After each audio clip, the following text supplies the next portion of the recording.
ഞാൻ MA കാരനാണ്, പുള്ളി പറയുകയാണ്. NA പറയുകയാണ്. ഭാസ്കരൻ BA ആണ്, P ഭാസ്കരൻ. ഞങ്ങളോടൊപ്പം സഞ്ചരിച്ചിട്ട് ഞങ്ങളെ അത്ഭുതപ്പെടുത്തിയ ഒരു 8ാം ക്ലാസ്സുകാരനുണ്ട്, അതാണ് വയലാർ. ഞാനന്ന് അവിടെ നിന്ന് കരഞ്ഞ് ഇപ്പോഴും ഇത് പറയുമ്പോൾ വിതുമ്പൽ ഉണ്ടാവും. അദ്ദേഹം പറഞ്ഞ വാക്കാണ്, കോളേജിൻ്റെ ഔപചാരികമായ എല്ലാ അധികാരങ്ങളും ആസ്വദിക്കുകയും അനുഭവിക്കുകയും ചെയ്ത ഒരു വലിയ കവി സമാന്തരമായി സഞ്ചരിച്ച മറ്റൊരു കവിയെക്കുറിച്ച് പറയുകയാണ്, ഭാസ്കരൻ്റെയും എൻ്റെയും കവിതകൾ നമ്മുടെ കുഞ്ഞുങ്ങൾ പഠിക്കുന്നുണ്ട്, അതിൽ വലിയ അത്ഭുതമൊന്നും എനിക്ക് തോന്നുന്നില്ല. പക്ഷെ 8 തോറ്റുപോയവൻ്റെ കവിത 9ലും 10ലും 11ലും 12ലും പഠിച്ചാണ് എൻ്റെ കുഞ്ഞ് പാസ്സായത് എന്ന് അദ്ദേഹത്തിൻ്റെ മകൻ രാജീവിനെ ചൂണ്ടിക്കാണിച്ച് NA സാർ പറഞ്ഞു. എന്നിട്ട് അദ്ദേഹം പറഞ്ഞു, 8 തോറ്റുപോയവൻ്റെ കവിത പഠിച്ചിട്ട് കേരളത്തിൽ 22 പേർക്ക് ഡോക്ടറേറ്റ് കിട്ടിയിട്ടുണ്ട് എന്ന്. 30,000 രൂപയ്ക്ക് ഒരു ഡോക്ടറേറ്റ് മേടിക്കുന്ന ഒത്തിരി പേർ നമ്മുടെ നാട്ടിലുണ്ട്. 75 രൂപയും ഡൽഹി വരെ പോകാനുള്ള ചിലവുണ്ടെങ്കിൽ ഡോക്ടറേറ്റ് തരാമെന്ന് കഴിഞ്ഞ ആഴ്ച ഒരാൾ എന്നോട് വിളിച്ച് പറഞ്ഞു. വലിയ സന്തോഷപരമായ കാര്യമാണ്. എൻ്റെ അച്ഛനൊരു കമ്പൗണ്ടറാണ്. അച്ഛൻ ആഗ്രഹം ഉണ്ടാവുമല്ലോ, ജീവിതത്തിൽ MBBS പാസ്സാകാൻ കഴിയാത്ത എൻ്റെ മകൻ എന്നെങ്കിലും ഒരിക്കൽ ഡോക്ടറാകണേ എന്ന് ന്യായമായ ഒരു സംശയമാണ്. ഒരു വക്കീലിൻ്റെ മകന് തീർച്ചയായിട്ടും മജിസ്ട്രേറ്റ് ആകണമെന്ന് ആഗ്രഹമുള്ളതുപോലെ. പക്ഷേ എനിക്ക് ആ ഭാഗ്യമുണ്ടായില്ല. ഞാൻ വളരെ വഴിതെറ്റിപ്പോവുകയും എൻ്റെ സ്വപ്നങ്ങൾ സാധ്യമായതുകൊണ്ട് നിങ്ങളോട് സംസാരിക്കുകയും ചെയ്യുന്നയാളാണ്. പക്ഷേ ഈ ഔപചാരികമായ വിദ്യാഭ്യാസത്തിൻ്റെ അലങ്കാരങ്ങൾക്കപ്പുറത്ത് ഒരാൾ ഔപചാരിക വിദ്യാഭ്യാസത്തിൻ്റെ ഭാഗ്യമില്ലാതെ ധ്യാനിച്ച കാര്യങ്ങൾ പഠിച്ചിട്ട് കേരളത്തിൽ 22 പേർക്ക് ഡോക്ടറേറ്റ് ഉണ്ട്, അതെൻ്റെ നാട്ടുകാരനാണ് എന്ന അഭിമാനത്തോടെ പറയാൻ നമുക്കൊരു വയലാറുണ്ട്. കാട്ടുതാറാവുകൾ ഇണകളെ തിരയുന്ന കായലിനരികെ. ആ കാട്ടുതാറാവുകൾ ഇണകളെ തിരഞ്ഞത് നമ്മുടെ സ്റ്റേജിന് പുറകിലാണ്. ആ പാട്ട് കേൾക്കുമ്പോഴേ നമുക്ക് TB ഓർക്കും. വയലാർ ഇവിടെ ഇരുന്നിട്ടുണ്ട്, സംസാരിച്ചിട്ടുണ്ട്, വളരെ വൈകാരികമായി ഈ നാടിനെ കൊണ്ടാടിയിട്ടുണ്ട്. വളരെ അച്ചടക്കത്തോടെയും വളരെ കൗതുകത്തോടെയും വളരെ മാതൃകാപരമായും ഇങ്ങനെ ഒരു ആഘോഷം സംഘടിപ്പിച്ചതിന് സെക്രട്ടറി തന്നെ പറഞ്ഞതുപോലെ നമ്മുടെ ബഹുമാനപ്പെട്ട ചെയർപേഴ്സൺ, അവരൊരു സ്ത്രീ ആയതുകൊണ്ടായിരിക്കണം അവർക്കൊരു ആർദ്രത അല്പം കൂടുതലാണ് നമ്മളെക്കാൾ. ആർദ്രത എന്നൊരു വാക്കിന് വലിയ അർത്ഥമുണ്ട്, ചെറിയ അർത്ഥമൊന്നുമല്ല ആർദ്രതയ്ക്ക്. ആർദ്രതയുള്ളതുകൊണ്ടാണ് ഞാൻ ഇവിടെ നിന്ന് നിങ്ങളോട് സംസാരിക്കുന്നത്. കാര്യം എന്നെ ഓർത്തല്ലോ, നിങ്ങൾക്ക് എന്നെ ഓർക്കാൻ കഴിഞ്ഞു എന്നുള്ളതുകൊണ്ടാണ് എന്നെ ക്ഷണിച്ചത്. എനിക്കൊരിടമുള്ളതുപോലെ നിനക്കും ഒരിടമുണ്ടെന്ന് ഞാൻ സമ്മതിച്ചിരുന്നതിൻ്റെ പേരാണ് ആർദ്രത. വയലാർ അത് വളരെ 4 വരിയിൽ എഴുതി വച്ചിരിക്കുന്നു. ഈ വിശ്വപ്രകൃതിയിലെങ്ങാനും ഒരു മുല്ലപ്പൂവിതൾ വിരിഞ്ഞാൽ, കാട്ടിലെ കതിർ കാണാ കിളി ചിലച്ചാൽ, മുളങ്കൂട്ടിലെ തത്തമ്മയ്ക്ക് നൊമ്പരം വിതുമ്പിയാൽ, അത് എന്നിലും വന്നലയ്ക്കും, പിന്നെ മറ്റൊന്നായി രൂപം കൊള്ളും. ഈ വിശ്വപ്രകൃതിയിൽ, ചേർത്തലയിലെ കാര്യമേ അല്ല പറഞ്ഞത്, ഈ വിശ്വപ്രകൃതിയിൽ എവിടെയെങ്ങാനും ഒരു മുല്ലപ്പൂവിതൾ വിരിഞ്ഞാൽ, കാട്ടിലെ കതിർ കാണാ കിളി ചിലച്ചാൽ, മുളങ്കൂട്ടിലെ തത്തമ്മയ്ക്ക് നൊമ്പരം വിതുമ്പിയാൽ, അത് എന്നിലും വന്നലയ്ക്കും, പിന്നെ മറ്റൊന്നായി രൂപം കൊള്ളും എന്നാണ്. അടുത്ത വാക്ക് വലിയ അർത്ഥമുള്ള വാക്കാണ്. എനിക്കത് മറ്റൊന്നായി രൂപം കൊള്ളും, അതൊരു കവിതയാവും. സെക്രട്ടറിക്ക് അല്പം മുമ്പ് സംസാരിച്ച സ്വപ്നങ്ങളായി അത് രൂപം കൊള്ളും. ബഹുമാനപ്പെട്ട മന്ത്രിക്ക് അത് ചേർത്തല വിട്ടും വികസനം ഉണ്ടാവണമെന്ന ഒരു വലിയ ബോധ്യത്തിലേക്ക് എത്തും. ഇവിടെ മാത്രം വികസനം നടന്നാൽ പോരാ, വിശ്വപ്രകൃതിയിലെങ്ങാനും ഒരു മുല്ലപ്പൂവിതൾ വിരിഞ്ഞാലും അത് എൻ്റെ വിരിയലാണെന്ന് തോന്നണം. അങ്ങനെ തോന്നുന്ന ഒരു സ്നേഹാർദ്രത ഏറ്റവും കൂടുതൽ ഉള്ള ഒരു സ്ത്രീയുടെ ഹൃദയമുള്ളത് കൊണ്ടാവണം ഇത്ര സ്നേഹത്തോടെ എന്നെ ഒരു യോഗത്തിലേക്കും ആരും വിളിച്ചിട്ടില്ല. ആ വിളിക്ക് ഞാൻ ഈ രാത്രിയിൽ ചേർത്തലയുടെ സാംസ്കാരിക ഗരിമയ്ക്ക് നന്ദി പറയുകയാണ്. എന്നെ ആദ്യം വിളിച്ചത് ബഹുമാനപ്പെട്ട സാവിച്ചേട്ടനാണ്. സാവിച്ചേട്ടൻ വിളിച്ചു, ഉണ്ണിച്ചേട്ടൻ വിളിച്ചു, ബഹുമാനപ്പെട്ട നഗരസഭയുടെ ഉപാധ്യക്ഷൻ വിളിച്ചു. എനിക്ക് വലിയ അഭിമാനകരമാണ്. ഉപാധ്യക്ഷൻ എൻ്റെ പാട്ടൊക്കെ എല്ലാ വേദിയിലും പാടുന്നുണ്ട്. ഇനിയും കൊതിയോടെ കാത്തിരിക്കാൻ ഞാൻ. ഇതിനപ്പുറത്ത് ഞാൻ എന്ത് വിജയമാണ് നേടേണ്ടത്? പണ്ട് NB തണ്ടാർ എല്ലായ്പ്പോഴും വേദികളിൽ വയലാറിന്റെ 4 വരി കവിതയെങ്കിലും പാടുമ്പോൾ വയലാർ ധന്യനായതുപോലെ തന്നെ എൻ്റെ നഗരസഭയുടെ ഉപാധ്യക്ഷൻ ഞാൻ നിർബന്ധിക്കാതെ എൻ്റെ പാട്ട് അനുഭവത്തോടെ, ആർദ്രതയോടെ, അനുഭൂതിയോടെ അംഗീകരിച്ചുകൊണ്ട് പാടുന്നതിനപ്പുറം എന്ത് അവാർഡാണ് എന്നെ പോലെ ഒരാൾക്ക് കിട്ടേണ്ടത്? അതുകൊണ്ട് ചേർത്തലയുടെ സാംസ്കാരിക മുഖം അജയൻ്റെ കൂടി സ്നേഹാർദ്രതയാണ് എന്ന് ഞാൻ അടയാളപ്പെടുത്തുന്നു. ഒരാൾക്ക് പാടാൻ കഴിയുക എന്നതൊരു ചെറിയ കാര്യമല്ല. അങ്ങനെ പാടാനോ ഒക്കുമ്പോൾ കാലം അതിനൊരു നല്ല പാട്ട് എന്നിലൂടെ കടന്നു പോയിട്ട് അത് അയാളുടെ കൂടി ഇഷ്ടപ്പെട്ട പാട്ടാവുക എന്നുള്ളത്. ന്യായാധിപന്മാരുടെ ഒരു കുടുംബ സംഗമം വടക്കൻ പറവൂര് നടന്നു. അപ്പോൾ അവിടുത്തെ ജഡ്ജിമാരെല്ലാം പറയുന്നത് ചേർത്തലയെ പോലെ ഇത്ര അച്ചടക്കത്തോടെ കാര്യങ്ങൾ നടത്തുന്ന ഒരു പട്ടണമില്ല എന്നാണ്. ഞാൻ അപ്പം തന്നെ അദ്ദേഹത്തെ വിളിച്ചു പറഞ്ഞു, ഇങ്ങനെയൊക്കെ തോന്നുന്നുണ്ട് പലർക്കും, നമ്മളിലുള്ളവർക്ക് മാത്രമേ തോന്നാതെ ഉള്ളൂ. നമ്മുടെ ഉള്ളിൽ മാത്രം ഈ ലോകത്തെ ഏറ്റവും വലിയ പൊല്യൂഷൻ എന്ന് പറയുന്നത് വാട്ടർ പൊല്യൂഷൻ അല്ല, എയർ പൊല്യൂഷൻ അല്ല. ഇതിനൊക്കെ ഫണ്ടുണ്ട് ജനപ്രതിനിധികളുടെ. ഒരു ഫണ്ട് കൊണ്ടും തീരാത്ത പൊല്യൂഷന്റെ പേർ ഇമോഷണൽ പൊല്യൂഷൻ എന്നാണ്. എല്ലാ പൊല്യൂഷനും തീരും, പക്ഷെ ഇമോഷണൽ പൊല്യൂഷൻ തീരില്ല. ഞാനൊരു കാറ് മേടിച്ചാൽ അടുത്ത വീട്ടുകാരൻ ഇടിക്കുമെന്നോർത്ത് പ്രാർത്ഥിച്ച് കിടന്നുറങ്ങുന്നതിൻ്റെ പേര് ഇമോഷണൽ പൊല്യൂഷൻ എന്നാണ്. ഈ കനാൽ ഒരിക്കലും രക്ഷപ്പെടില്ലെന്നോർത്ത് തന്നെ ഇതിൻ്റെ ചോട്ടിലിരുന്ന് ഈ സമ്മേളനം ആസ്വദിക്കുന്നവരുടെ ഇമോഷണൽ പൊല്യൂഷൻ മാറ്റാനാണ് നമ്മൾ പരിശ്രമിക്കുന്നത്. അതിനുവേണ്ടിയാണ് നമ്മൾ പരിശ്രമിക്കുന്നത്. ഇപ്പം 3 പേരോടും കൂടി പിന്നെ ഇദ്ദേഹം എന്ന് പറയുന്നത്, ഞാൻ ഇന്ത്യയിലുണ്ടായിരുന്നു. നിങ്ങളുടെ ഒരു വലിയ കഥാപാത്രത്തിൻ്റെ സ്നേഹസന്നദ്ധതയെ, പ്രതിബദ്ധതയെക്കുറിച്ച് പഠിക്കാൻ ഞാൻ ഭാരതം മുഴുവൻ സഞ്ചരിച്ചതാണ്. നിങ്ങളുടെ പേരെന്താണ് എന്ന് ചോദിച്ചു. അപ്പോൾ എൻ്റെ പേര് അബ്ദുറഹ്മാൻ എന്നാണ്. മറ്റേയാള് ഹനുമാൻ സിംഗ് എന്നാണ്. ഓ, ഹനുമാനെ കുറിച്ച് പഠിക്കാനാണ് താങ്കൾ ഹനുമാൻ സിംഗ് എന്ന് പറഞ്ഞു. മറ്റേയാൾ തങ്കപ്പനാണ്. ചേർത്തലക്കാരനല്ല, ആലപ്പുഴയിലാണ്. തങ്കപ്പൻ ആലപ്പുഴയിലാണ്.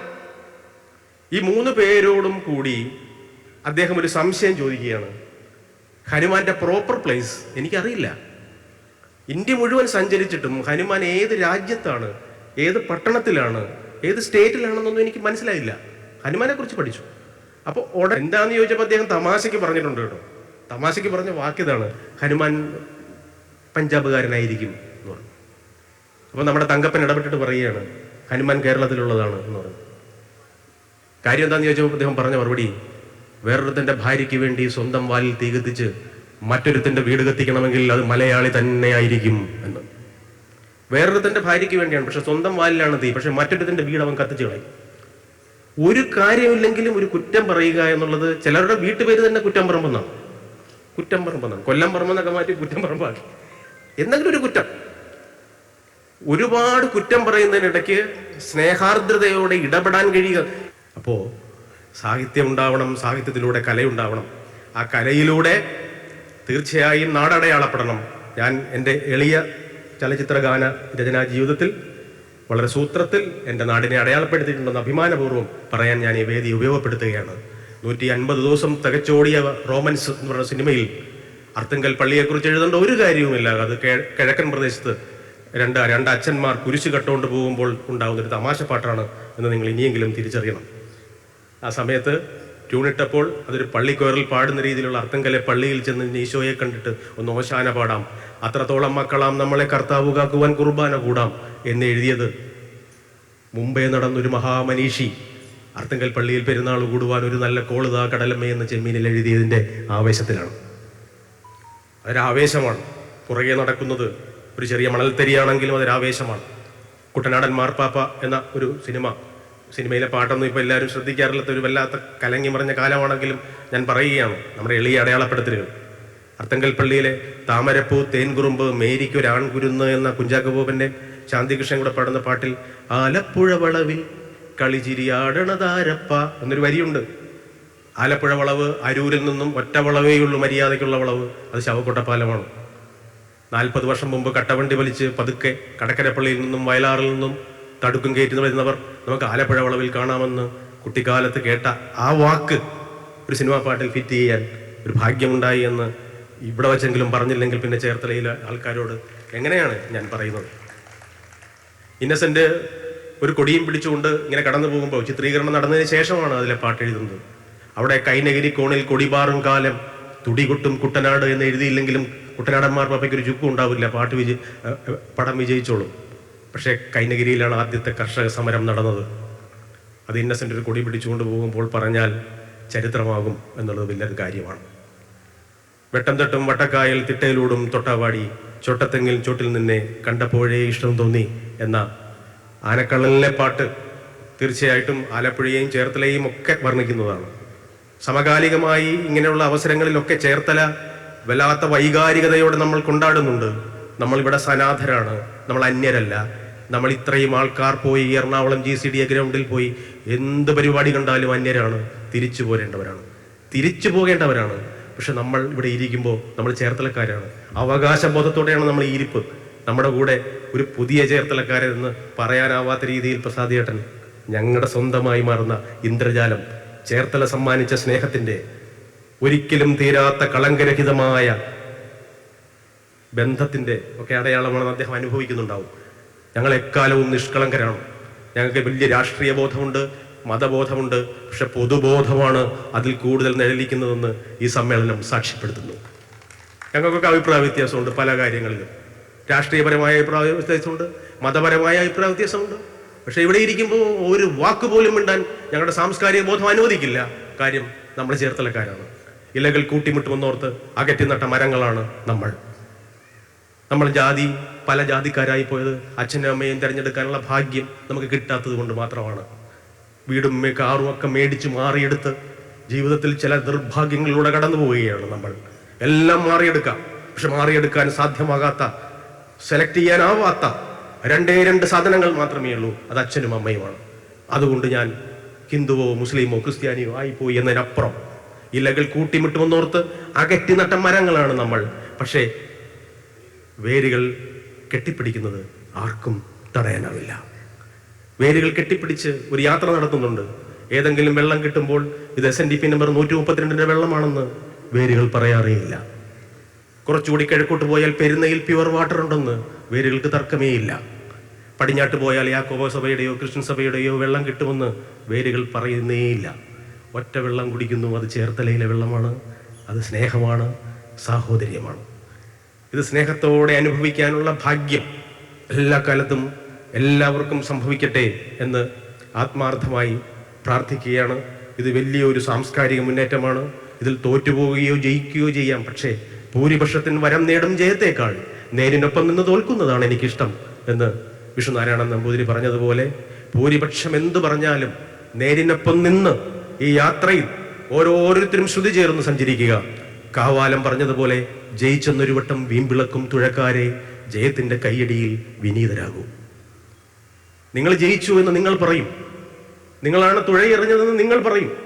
പക്ഷെ നിങ്ങളല്ല ജയിച്ചത്. പിന്നെ കരക്കാരോ തുഴക്കാരോ വള്ളം തച്ചനോ, വള്ളം ഉണ്ടാക്കിയ ഒരുത്തനുണ്ട്. ഇതുവരെ മനോരമയോ മാതൃഭൂമിയോ ഒരു ഫോട്ടോ പോലും വള്ളം ഉണ്ടാക്കി വേണ്ടി ഇട്ടിട്ടില്ല. പക്ഷെ അവനുമുണ്ട്. അവനുള്ളത് കൊണ്ടാണ് കയറിയിരിക്കുന്നത് തുഴയാൻ. അതുമല്ല മോളിലെങ്ങോ മാഞ്ഞിരിക്കും. വിശ്വശ്രുതി ചേർക്കുന്നവനാണോ വിധികർത്താവായി? ദൈവമില്ലാത്തവർക്ക് കാലമെന്ന് പറയാം, ദൈവമുള്ളവർക്ക് ഗുരുവായൂരപ്പനെന്നോ യേശുവെന്നോ അള്ളാഹു എന്നോ പറയാം. ആരോ ഒരാൾ ശ്രുതി ചേർക്കുന്നുണ്ടെന്ന് വിശ്വസിക്കുന്നു. ആരാകിലും എറിയും 1000 തുഴകൾ ഒറ്റത്താളമാകണം, നല്ല ജയിക്കും. 1000 തുഴകൾ ഒറ്റത്താളമായി സഞ്ചരിക്കുകയാണ്. അതിൻ്റെ ആദ്യത്തെ തുഴയെറിഞ്ഞ ബഹുമാനപ്പെട്ട ഷെർലി ഭാർഗവൻ മാഡത്തോടൊപ്പം നമ്മളെല്ലാവരും അതുപോലെ തന്നെ ശ്രുതി ചേർന്ന് തുഴയെറിഞ്ഞതുകൊണ്ട് ഈ രാത്രി നമ്മൾ അഭിമാനത്തോടെ പറയുകയാണ്, നമ്മുടെ പട്ടണം ഇതുപോലെ സുന്ദരമായ ഒരു രാത്രി ഉണ്ടായിട്ടില്ല എന്ന്. ഈ രാത്രി നമുക്ക് സമ്മാനിച്ച എല്ലാ സൗമനസ്യങ്ങൾക്കും നന്ദി പറയാൻ മാത്രമാണ് ഞാൻ ഈ വേദി ഉപയോഗപ്പെടുത്തുന്നത്. കനാലുകളെ ശുദ്ധീകരിക്കുന്നതിനിടയ്ക്ക് എന്നെ കൊണ്ട് ആകപ്പാടെ കൊള്ളാവുന്നത് 2 കാര്യങ്ങൾക്ക് മാത്രമാണ്. ഒന്ന്, കവിത എഴുതാം, അല്പമെങ്കിലും അറിയാം. പിന്നെ ക്ലീൻ ചെയ്യാൻ എവിടെയുണ്ടോ അവിടെയൊക്കെ ഞാൻ ക്ലീൻ ചെയ്ത് കളയും. അത് NR-അറിയാം. NR-ൻ്റെയും ഞങ്ങളുടെയൊക്കെ പ്രിയപ്പെട്ട സുഹൃത്ത് ചാക്കോച്ചൻ്റെ വീട്ടിൽ വെള്ളിയാഴ്ച ഒരു പണിക്കൊരാളെ നിർത്തിയിരിക്കുകയാണ് പുല്ല് പറിക്കാൻ, മുറ്റത്തെ പുല്ല് പറിക്കാൻ. ഞാൻ കഷ്ടകാലത്തിന് പുള്ളിയുടെ വീട്ടിൽ സന്ധിക്കുന്നു. ഒരാൾ അമേരിക്കയിൽ നിന്ന് ഒരു വാട്സപ്പ് കോളിൽ വരികയാണ്. കോൾ വിളിച്ചുകൊണ്ട് വെള്ളിയാഴ്ചത്തെ പണിക്കാരൻ്റെ പണി ഞാൻ 2.5 മണിക്കൂർ കൊണ്ട് തീർത്ത് കളഞ്ഞു. മുറ്റത്ത് ഒറ്റ പുല്ലില്ല. ചാക്കോച്ചൻ പറഞ്ഞു, എൻ്റെ പൊന്നെ, വെള്ളിയാഴ്ചത്തെ പണിക്കാരനെ എന്ത് ചെയ്യും? ഇതൊരു പണിയേ അല്ല. കാര്യം 73.5 സെന്റുള്ള എൻ്റെ വീട്ടിലേക്ക് നിങ്ങൾക്ക് സ്വാഗതം. ഒരു ഇലയോ പുല്ലോ ആ വീട്ടിൽ അവശേഷിക്കുന്നേയില്ല. ഇതിന് ഒരു തൊഴിലാളിയെയും ഞാൻ 40 വർഷമായി എൻ്റെ വീടിൻ്റെ അകത്ത് കയറ്റിയിട്ടേയില്ല. എല്ലാപ്പോഴും വല്ല തൂമ്പ പണിക്കാരെന്ന് പറയുന്ന നമ്മുടെ കർഷക തൊഴിലാളികൾ എല്ലാ വർഷവും ഒന്ന് തടമെടുക്കുന്നു എന്നല്ലാതെ ഞാനും എൻ്റെ മോനും ദിവസവും തൂത്ത് തുടച്ച് ഇല്ലെങ്കിൽ എനിക്ക് വല്ലാത്ത അലോസരമാണ്. ഒരു ഇല താഴെ വീഴുമ്പോൾ അത് എടുത്ത് കളയണമേ എന്ന് ദൂരെ എവിടെയെങ്കിലും, അതൊരു വല്ലാത്ത മാനസിക രോഗം കൂടിയാണ്. അത് കൂടിപ്പോയി കഴിഞ്ഞാൽ പിന്നെ വല്ലാത്ത പ്രശ്നവുമാണ്, ശരിയാണ്. പക്ഷേ അതിനടിമപ്പെട്ട ഒരാളെന്ന രീതിയിൽ എൻ്റെ കനാലിൽ ഒരു പ്ലാസ്റ്റിക് സഞ്ചി ഒഴുകി നടക്കുമ്പോൾ എനിക്ക് അസ്വസ്ഥത വരുന്നൊരു കാലത്ത് മാത്രമേ കനാലിൽ ഇഷ്ടപ്പെടൂ എന്ന ചിന്ത നമുക്കുണ്ടാവണം. അതുകൊണ്ടാണ് കലങ്ങാപ്പള്ളി ബാങ്കിൻ്റെ വാതിക്കൽ 3-3.5 മണിക്കൂർ ഇത് ശുദ്ധീകരണ പ്രവർത്തനത്തിൽ ഏർപ്പെടുമ്പോൾ അതൊരു തള്ളാണെന്നോ ജാടയാണെന്നോ ആർക്ക് തോന്നിയാലും ഒരു ചുക്കുമില്ല. എൻ്റെ ജീവിതമാണ് എൻ്റെ സന്ദേശം. പോരായ്മകൾ ഒരുപാടുണ്ടെങ്കിലും ഇത്തരം നന്മകളിലൂടെ സഞ്ചരിക്കാൻ നേരത്ത് ശ്രുതി ചേർന്ന എല്ലാ പ്രിയപ്പെട്ടവർക്കും എൻ്റെ ഹൃദയാഭിവാദ്യങ്ങൾ അർപ്പിച്ചുകൊണ്ട് ഈ യോഗത്തിലേക്ക് എന്നെ ക്ഷണിച്ച എല്ലാ സംഘാടകരോടും നന്ദി പറയുകയാണ്. അവാർഡുകളോ റെക്കോർഡുകളോ ഒന്നും അല്ല ജീവിതം. കഴിഞ്ഞ 30 വർഷം പാട്ടെഴുതിയ ഒരു ചേർത്തലക്കാരനാണ്. 30 വർഷം. ഞാനൊരു കാര്യം സ്നേഹത്തോടെ ഞാൻ നിങ്ങളുടെ മുമ്പിൽ അവതരിപ്പിക്കട്ടെ. തള്ളാണെന്നോ ഗമയാണെന്നോ പറയരുത്. എങ്കിൽ മാത്രം ചിലപ്പോൾ ഇങ്ങനെ ഒരു വേദി കിട്ടില്ലാത്തത് കൊണ്ടാണ്.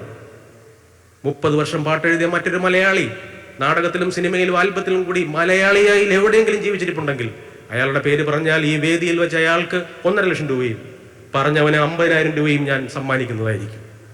മലയാളി, ചേർത്തലക്കാരൻ്റെ അല്ലാണ്ട്. എൻ്റെ തലമുറയിൽ അങ്ങനെ ഒരാളില്ല പ്രിയപ്പെട്ടവരെ. സഞ്ചരിച്ചത് ഭ്രാന്തമായ സ്വപ്നങ്ങളുടെ പുറകെയാണ്. വിജയിച്ചത് ഞാനല്ല, നിങ്ങളാണ്. കാര്യം നിങ്ങൾ ശ്രുതി ചേർത്ത് എന്നെ സ്നേഹിച്ചത് കൊണ്ട് മാത്രമാണ് ഈ വേദിയുടെ മുമ്പിൽ ഞാൻ നിൽക്കുന്നത്. ഹരിഹരൻ പിള്ള ഹാപ്പിയാണ് എന്ന 22 വർഷം മുമ്പുള്ള സിനിമ ചേർത്തല ചിത്രാഞ്ജലിയിൽ ഇങ്ങനെ ഇരിക്കുമ്പോൾ എനിക്ക് ഈ നാട്ടുകാരോടൊക്കെ പുച്ഛമായിരുന്നു. എല്ലാവരും പ്രോത്സാഹിപ്പിക്കാതെ നിരന്തരം വിമർശിക്കുന്നവരാണല്ലോ എന്ന് വല്ലാത്ത വിഷമമായിരുന്നു. പേര് തെളിഞ്ഞു വന്നപ്പോൾ ഞാൻ അഭിമാനത്തോടെ എൻ്റെ പേര് വായിക്കാൻ ശ്രമിച്ചു. പലവട്ടം കശുവണ്ടി വിറ്റും തേങ്ങ വിറ്റും ഒരു ടിക്കറ്റ് എടുത്ത് അകത്ത് കയറിയിട്ട് പലരുടെയും പേര് വായിച്ച ഞാൻ എൻ്റെ പേര് വായിക്കാൻ വേണ്ടി ഇങ്ങനെ നോക്കി നിൽക്കുമ്പോൾ ചേർത്തല മുഴുവൻ എഴുന്നേറ്റ് നിന്ന് കൈയടിക്കുന്നു. പ്രിയപ്പെട്ടവരെ, എനിക്ക് കരഞ്ഞിട്ട് എൻ്റെ പേര് വായിക്കാൻ കഴിഞ്ഞില്ല. അന്നു മുതൽ ഞാൻ ചേർത്തലയുടെ അടിമയാണ്. കാര്യം 1-2 പേർ ഏതോ മൂലയിലിരുന്ന് ആരുടെയെങ്കിലുമൊക്കെ കുറ്റം പറഞ്ഞാൽ തീരുന്നതല്ല ചേർത്തലയുടെ സാംസ്കാരിക മുഖം. നിങ്ങൾ നിങ്ങളുടെ ജീവിതവുമായി ഇത് കൂട്ടി വായിക്കുക. ചേർത്തല എക്കാലവും സ്നേഹസമ്പന്നമാണ്. 2 പേർ നിങ്ങളെ നോവിച്ചിട്ടുണ്ടെങ്കിൽ, 2 പേർ നിങ്ങളെ അപഹസിച്ചിട്ടുണ്ടെങ്കിൽ, ആ 2 പേരെ ഈ വലിയ രാജ്യത്തിൻ്റെയോ സംസ്ഥാനത്തിൻ്റെയോ പട്ടണത്തിൻ്റെയോ മുഖമായി കാണാതെ സ്നേഹിക്കുന്ന അനേകായിരം പേർ നമുക്ക് വേണ്ടി പ്രാർത്ഥിക്കുന്നുണ്ടെന്ന വിചാരം ഈ സന്ധ്യയിൽ നമ്മളെ വല്ലാതെ ആഹ്ലാദഭരിതനാക്കാൻ കൂടിയാണ് ഞാൻ ഈ വേദി ഉപയോഗപ്പെടുത്തുന്നത്. എല്ലാവർക്കും എൻ്റെ സ്നേഹാഭിവാദ്യങ്ങൾ. നമസ്കാരം.